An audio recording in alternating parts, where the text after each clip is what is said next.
Now you've seen my white sauce and red sauce pasta video, right? But this pasta is something else.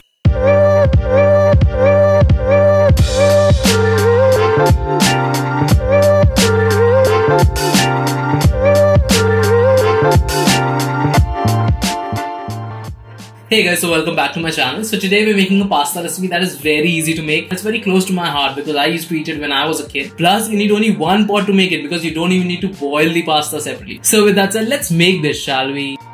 So now if you don't want to chop all of these vegetables, you can just use a food processor or something like this to chop everything together, and you can also make a tomato puree as well, okay? So with movie magic, we're going to chop the vegetables quickly and let's move on. So we obviously need the elbow pasta because you literally get this at every shop. After that, in a pan, first we're going to saute some cumin, ginger, garlic, green chilies and chili flakes. Like a full-on desi tadka. Once it's fragrant, add your onion, saute until translucent, and then add your tomatoes. To this, we're going to add some masalas like salt, Degi Mirch, Coriander powder, Kashmiri Mirch, and lastly some ketchup. Mix everything up and saute until the rawness of the masala is removed, and then add around 2 cups of water. Once it starts to boil, add your pasta.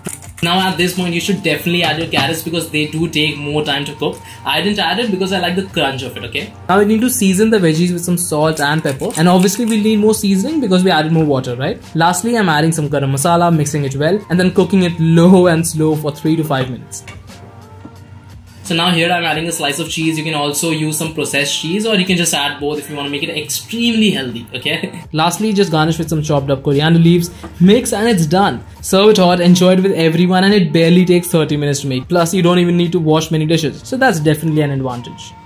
And it's done. I mean, it couldn't get easier than this. Plus, there is no traditional recipe to make it, so you can add whatever vegetables you have in your fridge and it's gonna taste amazing as it is. So now it's your turn to try it out and let me know your feedback in the comments or DM me on my Instagram _Rohit_Ghosh, and I'll see you in the next one.